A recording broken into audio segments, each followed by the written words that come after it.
오늘 저녁에 우리가 살펴볼 하나님 말씀은 신약성경 고린도전서 15장 24절, 25절, 26절입니다. 283페이지 고린도전서 15장 24절, 25절, 26절 저와 여러분이 한 목소리로 크게 봉독하겠습니다. 시작. 그 후에는 나중이니 저가 모든 정사와 모든 권세와 능력을 멸하시고 나라를 아버지 하나님께 바칠 때라. 저가 모든 원수를 그 발 아래 둘 때까지 불갑을 왕노로 다시리니 맨 나중에 멸망받을 원수는 사망이니라. 아멘. 여러분, 우리 교회가 세상 사람들 앞에 또 사회에 칭찬을 받고 또 좋은 말을 들어야 하는데, 때때로 교회가 사람들한테 또 세상에 있는 존재들한테 비난을 당하고 비판을 당하는 경우들이 있습니다. 그러한 비판과 그런 비난이 다 정당한 것은 아니지만, 어떠한 경우에 그러한 비판과 비난이 정당한 것은 어떤 의미에서 우리가 지금 살펴보고 있는 이 그리스도께서 행하신 세 가지 직무에 우리가 순종하지 않고, 그러한 세 가지 직무를 또한 우리가 지켜 행하지 않는 우리의 잘못된 신앙생활의 한 모습 때문이기도 하다고 우리는 생각을 할 줄 알아야 합니다. 예를 들면 오늘 우리가 공부할 주제가 그리스도께서 행사하시는 왕권이요, 왕직인데, 이것을 한마디로 결론적으로 요약하자면 저와 여러분이 받은 목숨을 포함해서 생명을 포함하면서 모든 저와 여러분의 소유물은 사실 저와 여러분의 것이 아니요 우리의 왕이 되시는 예수 그리스도의 것입니다.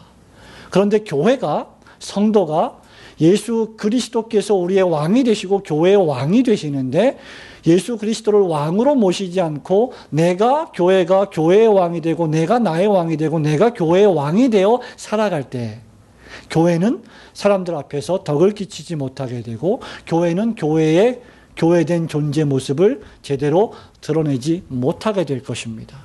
그렇기 때문에 우리가 그리스도께서 수행하시는 이 세 가지 직무를 공부하는 이유와 목적을 우리는 분명히 해야 할 것입니다. 오늘 우리는 그리스도께서 행사하시는 세 번째 직무, 그리스도의 왕직에 대해서 살펴보고자 합니다. 여러분, 마태복음 27장 35절, 36절, 37절에 보면 예수께서 십자가에 달리셨고 죽음을 앞두고 계신데, 사람들이 예수님이 달리신 십자가의 머리에 예수님이 죽어 마땅한 죄목을 다른 패를 붙여 놓았습니다. 그 패가 아람어로 기록이 되어 있는데, 그 패에 무엇이라고 기록되어 있는지 기억나십니까? 그 패에는 이 죄인은 유대인의 왕이라 라고 하는 패가 붙어 있습니다. 마태복음 27장 35절에 보면 저희가 예수를 십자가에 못 박은 후에 그 옷을 제비 뽑아 나누고 거기에 앉아 지키더라. 그 머리 위에 이는 유대인의 왕 예수라 한 죄패를 붙였더라. 분명히 유대인의 왕 예수라고 하는 이 말은 죄인이 죽어 마땅한 대역죄를 지었을 때 붙이는 죄패의 죄목입니다. 근데 그 죄목을 이 사람은 유대인의 왕이다 라고 예수님을 십자가에 못 박았던 유대인들과 대제사장들과 권력자들이 조소하면서 조롱하면서 붙여놓은 죄목입니다. 예수님에게 부과된 제목을 적은 페이지요. 이것은 피조물이 영광의 왕을 죽이고 조롱하기 위해서 쓴 것입니다.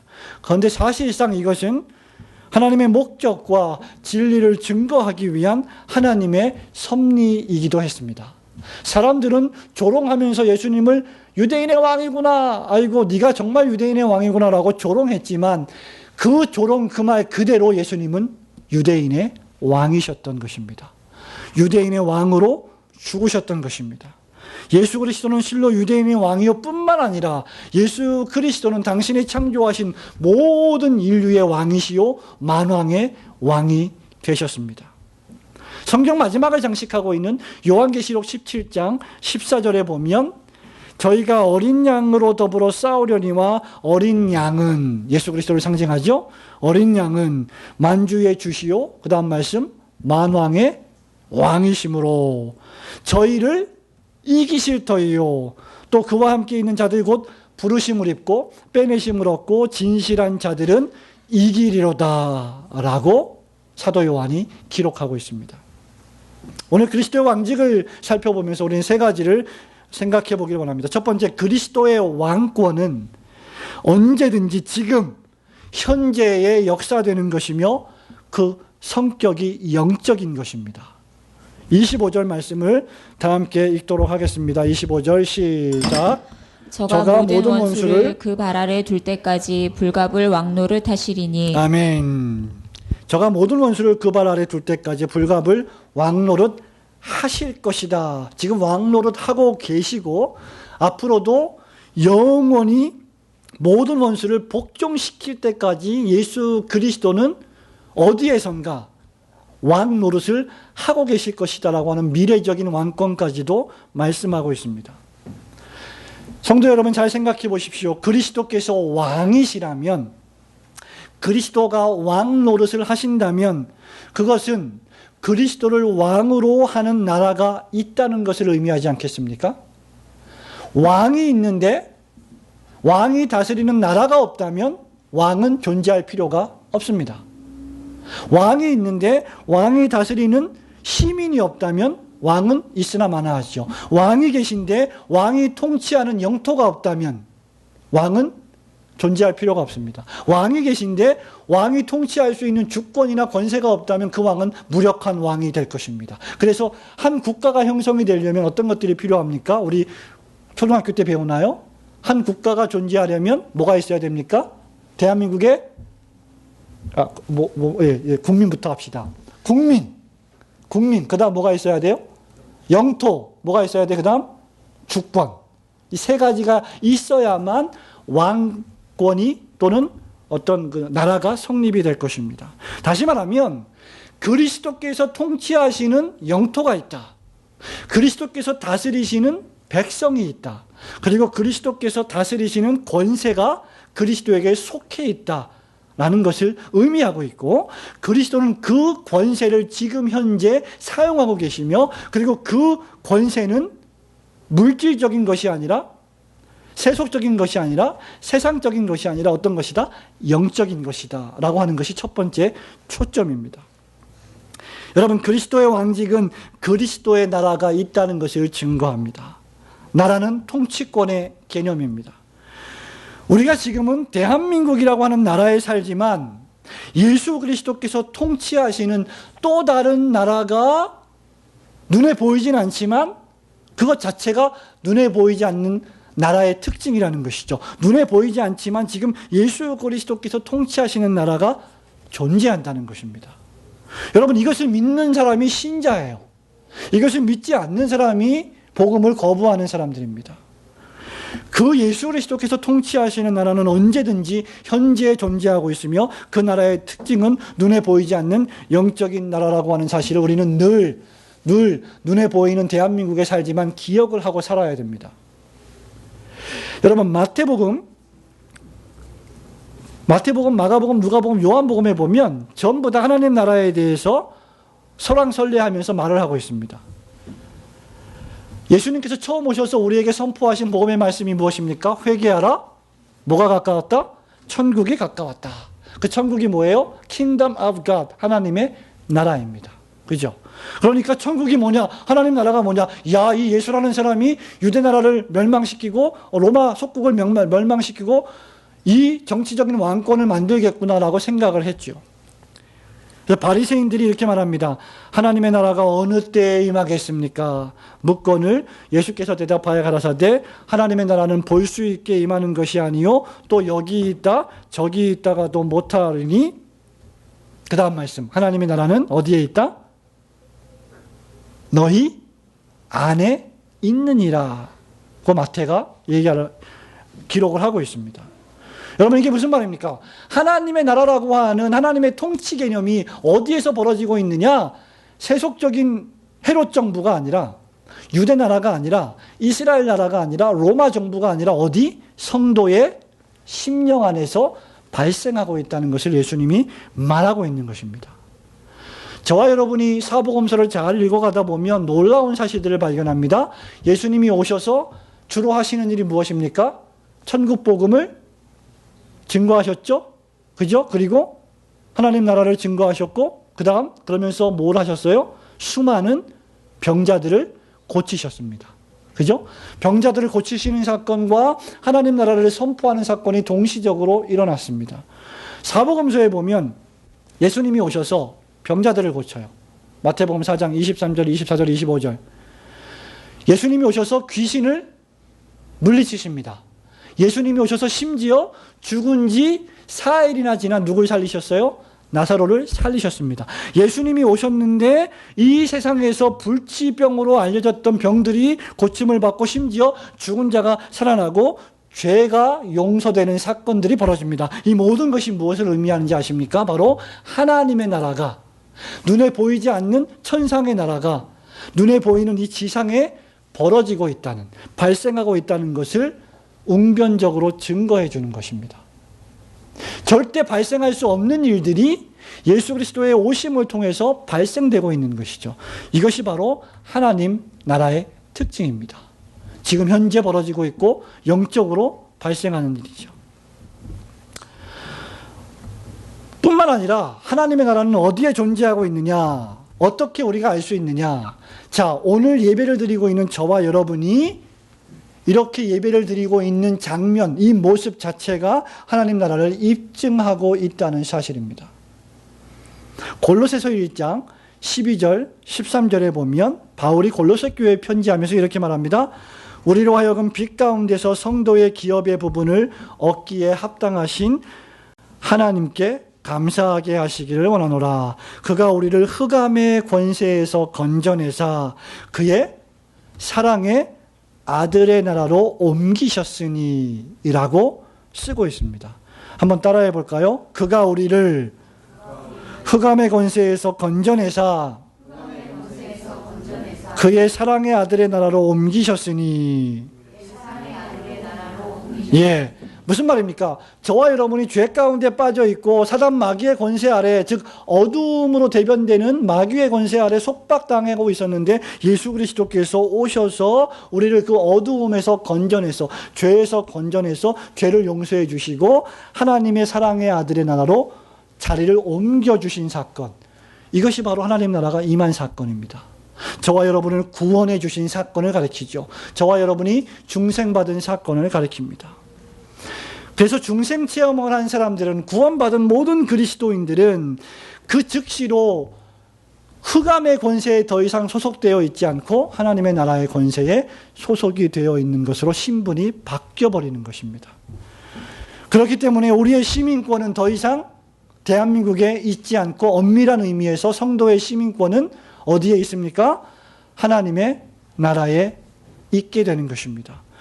그래서 빌립보서 3장 20절에서는 오직 우리의 시민권은 하늘에 있는지라 거기로서 구원하는 자 곧 주 예수 그리스도를 기다리노니라고 말한 것입니다. 자, 그렇기 때문에 하나님께서 지금 말씀하시는 이 예수 그리스도의 왕권은 어떤 특징을 가지고 있느냐? 영적인 특징을 가지고 있다는 것입니다. 우리 예수님 표현대로 하면 나의 나라는 이 세상에 속해 있지 않다. 나의 나라는 이 세상 너머에 있다 라고 말하는 것입니다.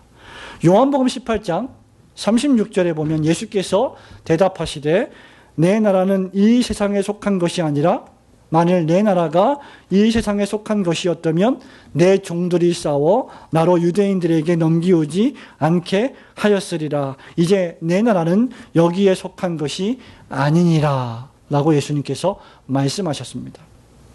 자, 우리는 예수님께서 당신의 왕권을 지금 현재 수행하고 계시며 그 왕권을 영적으로 역사하고 계시다는 사실을 기억할 줄 알아야 합니다.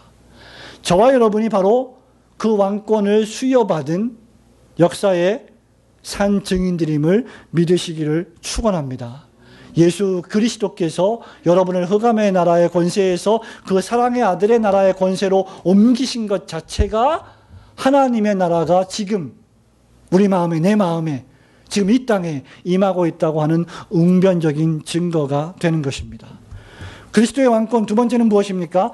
예수 그리스도께서는 교회를 통해서, 눈에 보이는 교회를 통해서 눈에 보이지 않는 그리스도의 왕권을 수행하신다는 것입니다.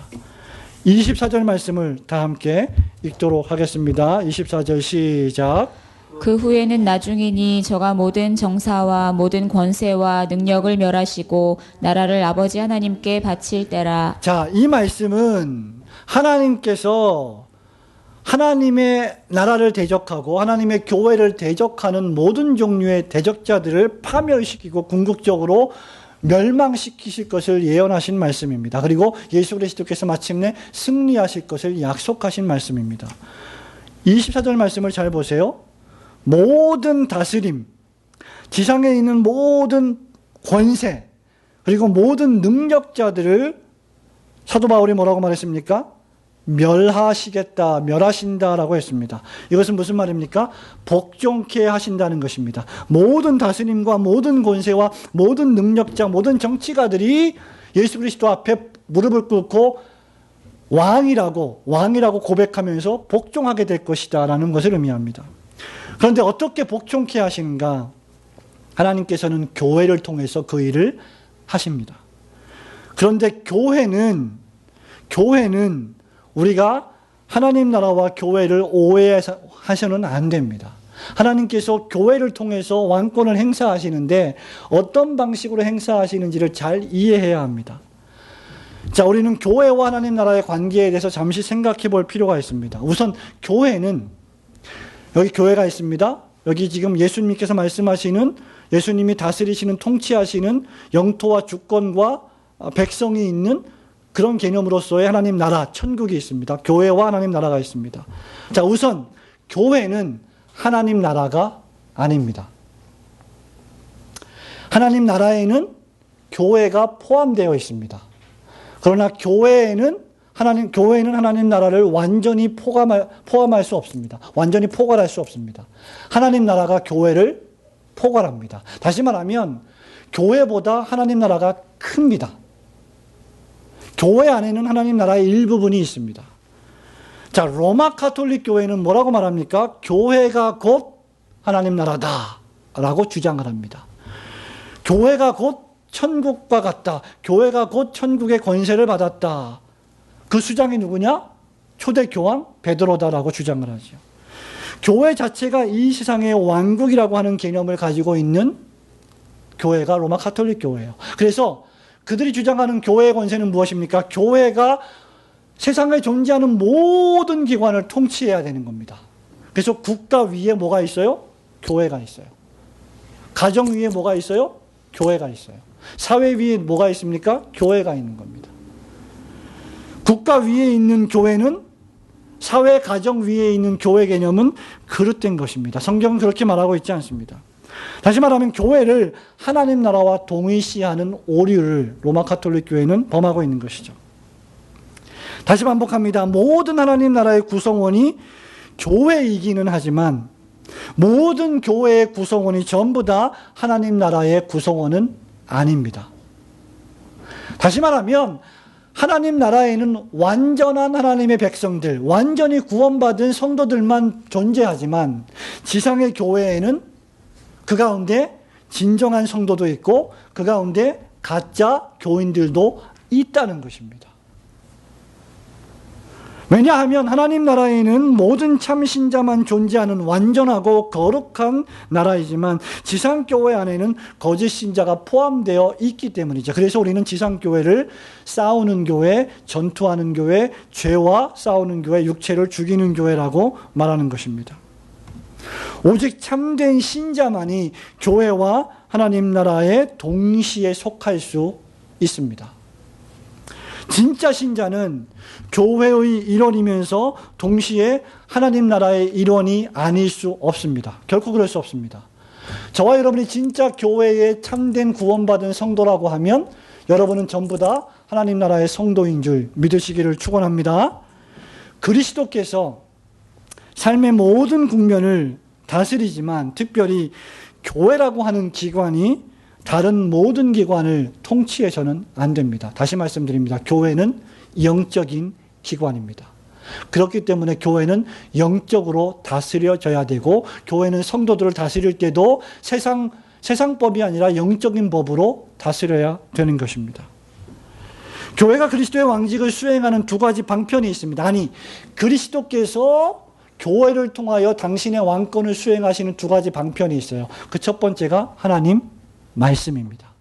그 두 번째가 바로 도덕적인 권징입니다. 교회는 하나님 말씀을 선포하고 가르침으로 교회에 소속되어 있는 교인들을 교회가 아닌, 세상에 있는 왕국이 아닌 하나님의 왕국, 하나님의 나라로 인도하는 겁니다. 그러니까 목사의 사명은, 교회의 지도자들의 사명은, 특별히 설교자의 사명은 무엇이냐? 교회 안에 있는 진짜 신자 또는 아직 거듭나지 않은 자연인들을 하나님의 말씀으로 선포하고 가르침으로 그들을 이 지상교회의 왕국이 아닌 하나님 나라의 왕국으로 인도하는 것이라는 사실이죠. 그렇기 때문에 언제든지 지상교회의 강단은 천상으로 향해 있어야 되는 것입니다. 교회는 또한 권징을 수행함으로 하나님 나라 백성의 자격을 받은 자를 훈련시킵니다. 중생받고 구원받은 신자가 범죄했을 경우에 교회는 절대로 그러한 자를 가만두어서는 안 되며 말씀으로 경책하고, 또는 교회의 여러 가지 권징의 수단으로 경고해서 그가 더 이상 범죄하지 않고 하나님 앞으로 돌아오게 만들며 마침내 하나님의 나라에 들어가서 완전히 영생을 경험하는 순간까지 고결하고 정결하고 거룩하게 흠없게 만들어야 될 책임이 교회에 있다는 것입니다. 그렇기 때문에 교회는 끊임없이 하나님의 말씀으로 하나님 백성에게 말씀이 선포하는 모든 원리를 가르쳐야 합니다. 교회가 그토록 성경을 강조하는 이유가 여기에 있습니다. 목사가 그토록 여러분들에게 성경을 신년 첫 주부터 읽어야만 합니다라고 강조하는 이유가 여기에 있는 것입니다. 우리는 1년 동안 성경을 한 권도 읽지 않고, 아니 몇 장도 읽지 않고 얼마든지 교인 행세를 할 수 있습니다. 그래서 목사도 중직자도 성도도 예외가 아닙니다. 저와 여러분이 하나님 말씀을 가까이 하지 않으면서도 얼마든지 직분자로 살아갈 수 있습니다. 얼마든지 외적으로 거룩하고 바리새인들처럼 살아갈 수 있습니다. 그러나 바리새인들조차도 율법에 천착했고 말씀을 중요하게 생각했습니다. 신자는 교회가 선포하는 그 원리를 성령의 역사하심을 통해서 그리스도의 통치권에 순종함으로 그 원리를 가정에서, 학교에서, 사회에서 수행해 나가야 합니다. 소유문답 26문답에 보면 그리스도께서는 당신의 왕권을 어떻게 수행하십니까? 그리스도께서는 당신의 왕권을, 이 모든 일을 우리를 자신에게 복종하게 하시고 다스리시고 지키심으로 이 일을 수행하신다라고 쓰고 있습니다. 성도 여러분, 사람의 마음을 바꾸는 것은 참으로 어려운 일입니다. 목사가, 장로가 무슨 재주가 있다고, 무슨 능력이 있다고, 무슨 독심술이 있다고, 저 사람이 무슨 생각을 하나, 저 사람이 어떻게 마음을 바꿔야 될까를 알 수가 있겠습니까? 복음을 받아들이고 자신이 죄인임을 깨닫고 예수님 외에는 나에게 참된 구주가 없다고 하는 사실을 믿게 하는데 어떤 능력이 우리에게 있겠습니까? 사람의 마음을 바꾸는 것은 사람의 힘으로 되지 않습니다. 그것은 마치 중환자실에 누워있는 환자를 우리 자연인들이 살릴 수 없는 이치와 똑같습니다. 그런 의미에서 말씀 선포자는 철저하게 무력할 수밖에 없고 저와 여러분은 철저하게 무력할 수밖에 없습니다. 그러나 예수 그리스도께서는 돌같이 딱딱하게 굳어버린 사람의 마음, 죄인의 마음, 완전히 메말라 버려서 조금의 촉촉함도 없는 저와 여러분의 마음을 부드럽게 하십니다. 말씀을 읽을 때, 또는 말씀을 들을 때, 또는 찬송을 부를 때, 또는 입을 열어서 내가 주님 앞에 기도할 때 여러 가지 다양한 방편을 통해서 우리에게 은혜를 베푸셔서 우리의 딱딱한 돌같이 굳은 마음을 변화시키십니다. 그것이 바로 그리스도의 왕권의 능력입니다. 사람이 아무리 권면을 해도 변하지 않았던 사람이 하나님의 말씀을 듣고 하나님의 말씀을 읽고 기도하는 가운데 변하는 것이 바로 그 증거입니다. 구약의 선지자 에스겔은 에스겔서 11장 19절 20절에서 이렇게 변화시키는 그리스도의 말씀의 능력을 이렇게 묘사했습니다. 내가 그들에게 일치한 마음을 주고 그 속에 새 신을 주며 그 몸에서 굳은 마음을 제하고 부드러운 마음을 주어서 내 율례를 쫓으며 내 규례를 지켜 행하게 하리니 그들은 내 백성이 되고 나는 그들의 하나님이 되리라. 그렇기 때문에 성도 여러분, 제 말을 기억을 하시기 바랍니다. 정말 하나님의 말씀의 은혜를 받은 성도들은 부드러워져야 됩니다. 그 마음이 부드러워져야 됩니다. 어디를 가든지 누구를 만나든지 무엇을 하든지 이런 진실한 신자들만 있는 교회는 그들이 어디를 가든지 누구를 만나든지 무엇을 하든지 부드러운 마음으로 그리스도의 뜻을 따라 생각하고 그리스도의 말씀 따라 말하고 그리스도의 말씀에 기초해서 행동하려고 자기 자신을 삼가 조심할 것입니다. 그리스도는 우리를 기계적으로 만들어서 우리에게 컴퓨터 칩을 이식시켜 주셔가지고 우리가 그 칩대로 움직이게 하는 기계로 만들지 않으셨습니다. 그리스도는 지금도 끊임없이 우리 안에 내주하시는 성령님을 통하여 끊임없이 선포되는 말씀을 통하여 끊임없이 우리가 읽고 있는 말씀을 통하여서 우리에게 순종할 것을 그리스도의 왕권에 복종할 것을 촉구하고 계십니다. 그런데 그것에 순종하는 것은 누구의 의지인가? 바로 저와 여러분의 의지인 것입니다. 그것에 우리의 마음을 닫아버리고 그것에 우리의 부지런함을 없애버리고 그것에 우리의 눈을 감아버린다면 우리는 그리스도의 왕권을 우리 마음 안에 두지 않는 결과를 초래할 것입니다. 진정으로 그리스도의 왕권을 받아들인 자들은 무엇이 교회를 위한 일인지 무엇이 나를 위한 일인지가 아니라 무엇이 교회를 위한 일인지 무엇이 하나님 나라를 확장하는 것인지 과연 무엇이 하나님께 영광을 돌리는 일인지를 생각하는 사람들이 됩니다. 이런 방식으로 그리스도께서는 성도의 심령 안에서 당신의 왕적인 통치를 행사하십니다. 그리스도께서는 이 일을 언제까지 하실까요?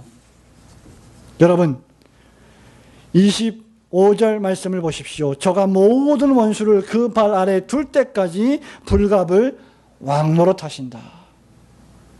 죄를 완전히 죽이고 죽음을 완전히 정복하고 교회와 성도들을 대적하는 자들을 완전히 멸하셔서 저와 여러분이 지금 완전히 체험하지 못하고 있는 그러나 우리가 앞으로 완전히 경험하게 될 영생이라고 하는 것, 그 영원한 생명의 그 누림이 지금 우리 안에서 현실이 될 때까지 이 일을 예수께서 하실 것입니다.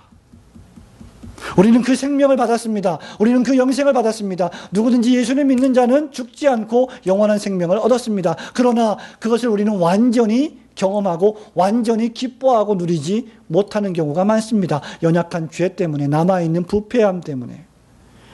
그래서 끊임없이 그리스도는 말씀으로 끊임없이 우리에게 경책하심으로 죄를 죽이고 영원한 생명을 더욱더 경험하게 하시는 것입니다. 다윗은 시편에서 여호와 하나님 나의 대적이 어찌 그리 많은지요. 시편 3편에서 일어나 나를 치는 자가 많습니다 라고 한탄했습니다. 성도 여러분, 예수님을 믿으면 즉시로 우리를 대적하는 자들이, 우리를 핍박하는 자들이 싸그리 다 없어지지 않습니다. 예수를 믿으면 어느 순간 갑자기 저와 여러분이 청산유주처럼 기도하고 경건해지지 않습니다. 예수를 믿으면 오히려 그 반대입니다. 성가신 일이 많이 생깁니다. 제사를 드리지 않아야 되고 시어머니와 며느리가 불화하고 싸우게 되고 신앙 문제로 다투게 됩니다. 그리고 우리를 대적하는 적들은 더욱더 많아지고 강력해집니다. 왜냐하면 사도 바울이 디모데에게 편지했듯이 디모데후서 3장 12절에 그리스도 예수 안에서 경건하게 살려고 하는 자는 핍박을 받게 되어 있다고 이미 경고했기 때문입니다. 그러나 놀라운 사실은 기억하십시오. 주님이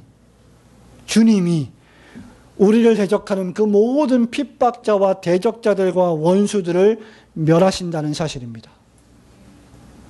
우리의 대적자들 가운데 가장 큰 마지막 대적이 무엇입니까? 여러분을 공경에 빠뜨리고 여러분을 괴롭게 만드는 가장 큰 대적이, 적군이 뭐라고 생각하십니까? 마지막에 죽음이지요. 사망입니다. 그래서 26절에 보면 맨 나중에 멸망받을 대적자는 무엇이다?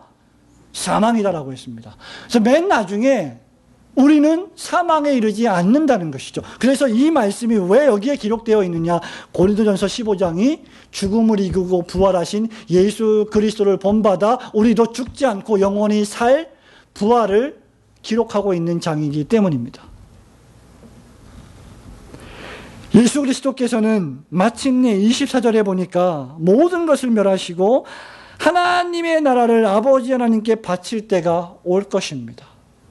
그때까지는 불갑을 우리는 죄와 싸워야 됩니다. 질병과 싸워야 됩니다. 죽음과 싸워야 됩니다. 여러 가지 불화와 어려움과 지상교회 전투적인 삶 속에서 전투해야 됩니다. 그러나 그리스도는 부활하심을 통해서 성도에게 이미 영생의 소망을 주신 줄 믿으시기를 축원합니다.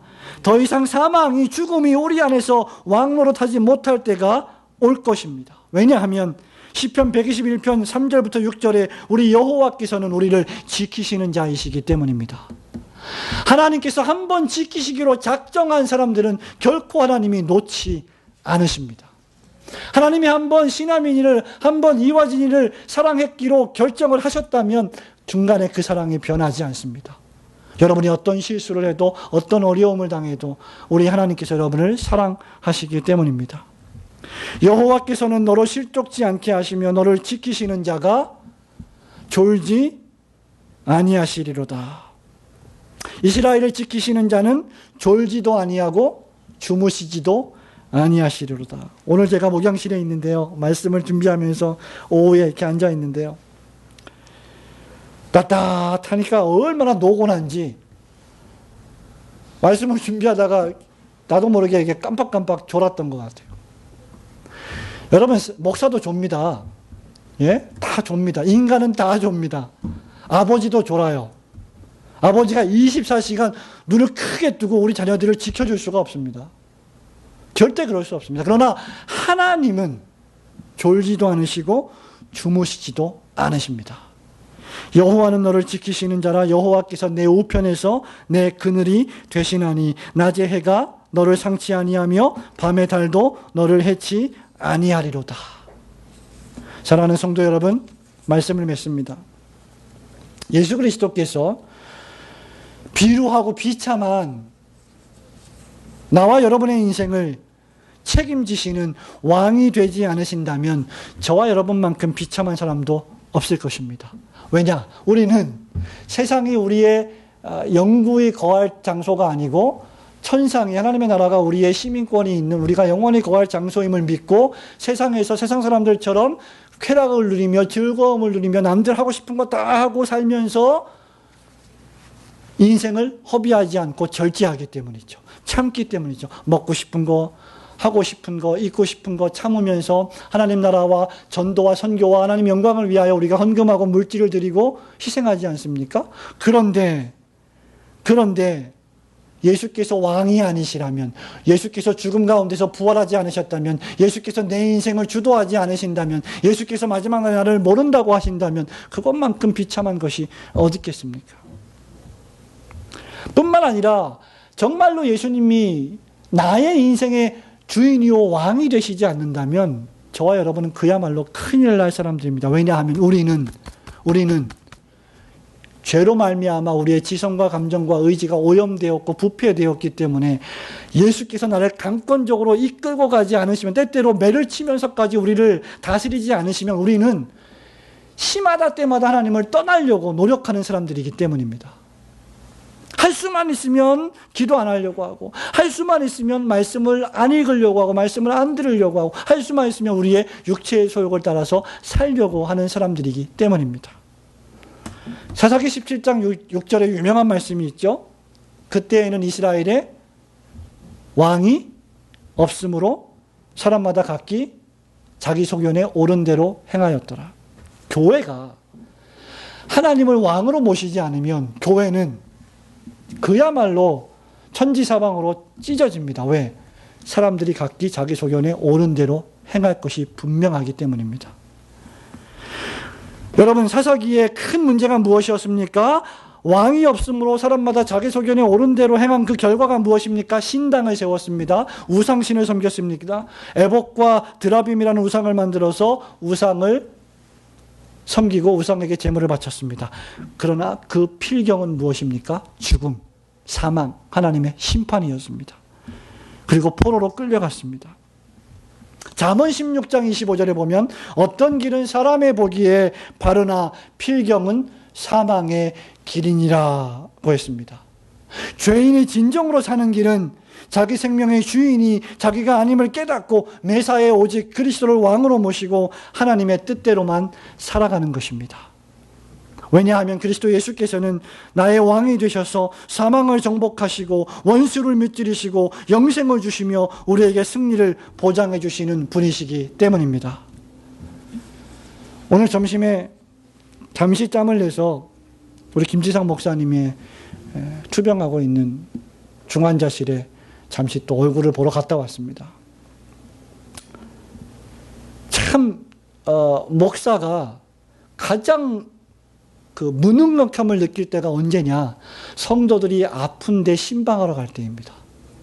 특히 큰 사고를 만났거나 또는 죽을 병에 걸려서 의사들이 손을 놓았을 경우에 가서 어떻게 할지를 모르는 거예요. 방법이 없는 거예요. 의학적으로는. 그때가 가장 무능력함을 느끼죠. 여러분, 인간의 전적 무능력이라고 하는 교리는 그저 이론적인 교리가 아니라 그럴 때 우리에게 경험되는 교리입니다. 스스로 심장을 뛰는 퍼센테이지가 10%밖에 안 된다고 합니다. 기계로 지금 심장을, 피를 돌리고 있는 거예요. 그리고 폐에는 많은 물이 차고 있습니다. 스스로 의식을 회복할 프로테이지가 20%밖에 안 된다 그래요. 여러분, 이것이 왜 발생합니까? 왜 이런 일이 있습니까? 왜 그 현장 속에서 수십 명의 목사들이 왔다 갔다 하는데 왜 일어나지 못하고 있습니까? 목사들조차도 죄인이기 때문이죠. 그 질병에 쌓여있는 사람 하나를 구해낼 수가 없는 존재가 바로 인간들입니다. 그러나 기억하십시오. 인류의 가장 최대적, 가장 최종의적인 사망이 종말을 고할 때가 옵니다. 고린도전서 15장, 우리가 읽고 있는 2장 마지막 절을 보시기 바랍니다. 55절, 56절, 57절을 저와 여러분이 함께 큰 소리로 읽도록 하겠습니다. 시작. 사망아 너의 이기는 것이 어디 있느냐? 사망아 너의 쏘는 것이 어디 있느냐? 사망에 쏘는 것은 죄요 죄의 권능은 율법이라. 우리 주 예수 그리스도로 말미암아 우리에게 이김을 주시는 하나님께 감사하노니. 아멘. 사람이 살고 죽는 주권은 하나님에게 있습니다. 하나님의 뜻이 있다면 하나님이 다시 살리실 것입니다. 그리고 죽는다 해도 마지막 날에 사망을 이기신 예수 그리스도께서 다시 살리실 것입니다. 그러면 우리가 중환자실에 있든지 우리가 사장실에 있든지 우리가 목양실에 있든지 우리가 예배드리는 예배당 안에서 예배를 드리고 있든지 사회에 있든지 무엇을 하든지 간에 관계없이 우리는 어떤 사람이 되어야 하느냐? 58절입니다. 다 함께 읽도록 합니다. 시작. 그러므로 내 사랑하는 형제들아 견고하며 흔들리지 말며 항상 주의 일에 더욱 힘쓰는 자들이 되라. 이는 너희 수고가 주 안에서 헛되지 않은 줄을 알미니라. 아멘. 저는 우리 김 목사님의 수고가 헛되지 않다고 믿습니다. 지금 이 순간에도 그는 복음을 증거하고 있고 하나님의 능력을 웅변적으로 증거하고 있다고 믿습니다. 사랑하는 성도 여러분, 그리스도께서 여러분의 왕이시라면 정말로 모든 일에 더욱더 바람에 흩날리는 겨처럼 왔다 갔다 해서는 안 되며 견고하고 흔들리지 말며 매사에 주의 일에 더욱 힘쓰는 자들이 되시기를 주님의 이름으로 축원합니다. 아멘. 감사합니다. 우리 주신 말씀 생각하면서 다시 한번 복음성가 240